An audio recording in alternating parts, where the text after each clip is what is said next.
परमात्मा बेहतर जानते हैं। एक बार यमराज ने अपने एक दूत को पृथ्वी पर भेजा।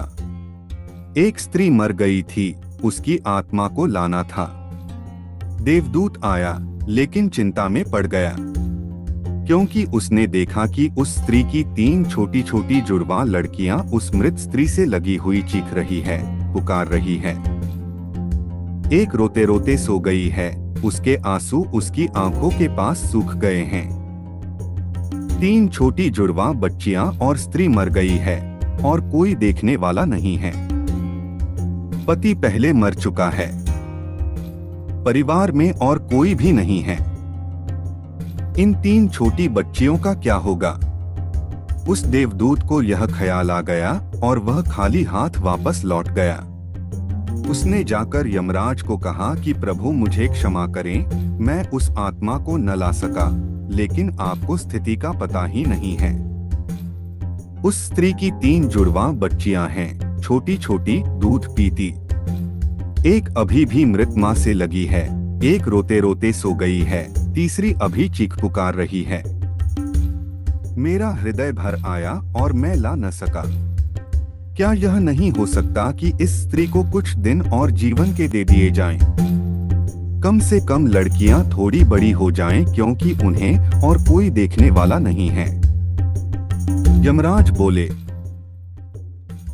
तो तुम फिर समझदार हो गए, उससे भी ज्यादा जिसकी मर्जी से मौत होती है, जिसकी मर्जी से जीवन होता है।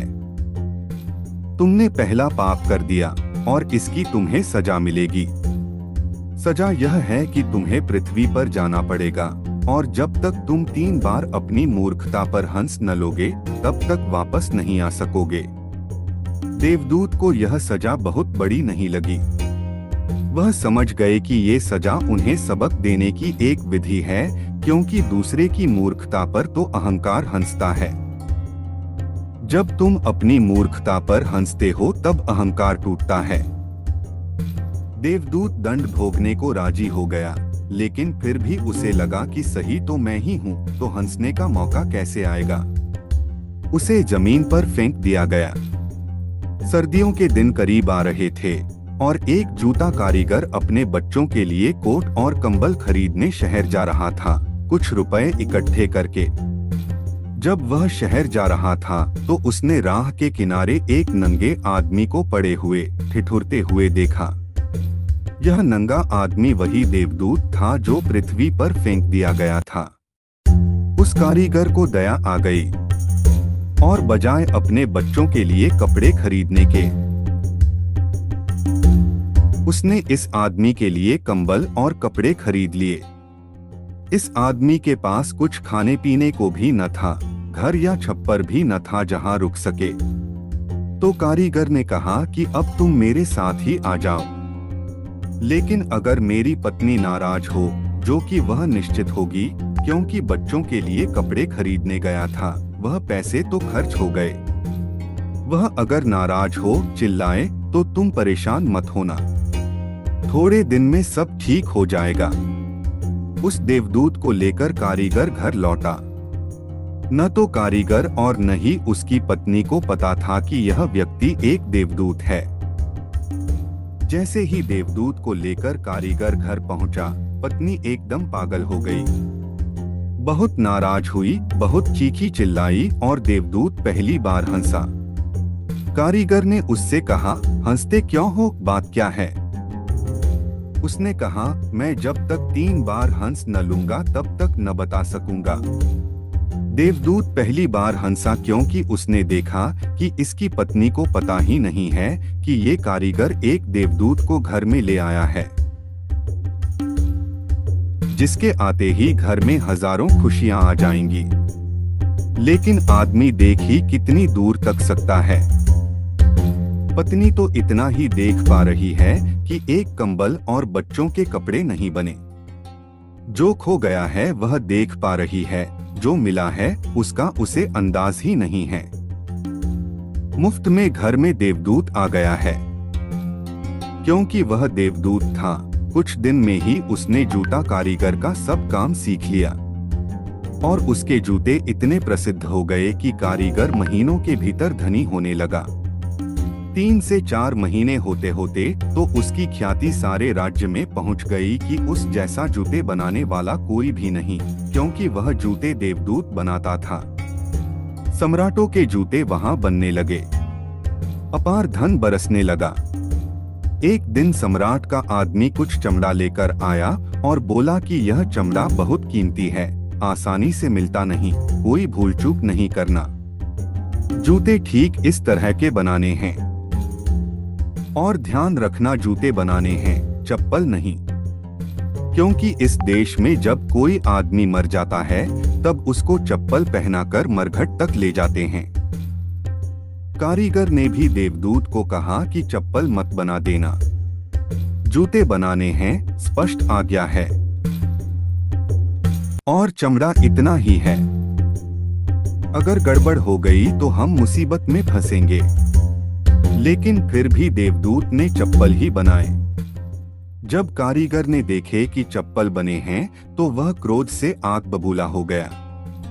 वह लकड़ी उठाकर उसको मारने को तैयार हो गया कि तुम मुझे फांसी लगवा दोगे, और तुझे बार बार कहा था कि चप्पल नहीं बनाने हैं, फिर चप्पल किस लिए? देवदूत फिर खिलखिलाकर हंसा। तभी आदमी सम्राट के घर से भागा हुआ आया। उसने कहा, जूते मत बनाना, चप्पल बनाना, क्योंकि सम्राट की मृत्यु हो गई है। भविष्य अज्ञात है, सिवाय उसके और किसी को ज्ञात नहीं, और आदमी तो अतीत के आधार पर निर्णय लेता है। सम्राट जिंदा था तो जूते चाहिए थे, मर गया तो चप्पल चाहिए। तब वह कारीगर देवदूत के पैर पकड़कर माफी मांगने लगा कि मुझे माफ कर दे, मैंने तुम्हें मारा। देवदूत बोला, कोई बात नहीं, मैं अपना दंड भोग रहा हूँ। लेकिन वह आज दोबारा हंसा। कारीगर ने फिर पूछा कि हंसी का कारण? उसने कहा कि मैं जब तक 3 बार हंस न लूंगा तब तक नहीं बता सकूंगा। दोबारा हंसा इसलिए कि भविष्य हमें ज्ञात नहीं है, इसलिए हम इच्छा रखते हैं जो कि व्यर्थ हैं।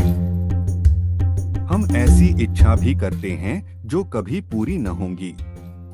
हम ऐसा कुछ भी मांगते हैं जो कभी नहीं मिलेगा, क्योंकि कुछ और ही घटना तय है। हमसे बिना पूछे हमारी नियति का चक्र घूम रहा है और हम व्यर्थ ही बीच में शोरगुल मचा रहे हैं। चाहिए चप्पल और हम जूते बनवाते हैं। मरने का वक्त करीब आ रहा है और जिंदगी का हम आयोजन करते हैं। तो देवदूत को वे बच्चियां याद आई। उसने सोचा कि मुझे क्या पता उनका भविष्य क्या होने वाला है। मैं नाहक बीच में आया। तीसरी घटना घटी कि एक दिन 3 जवान लड़कियां कारीगर के पास आईं।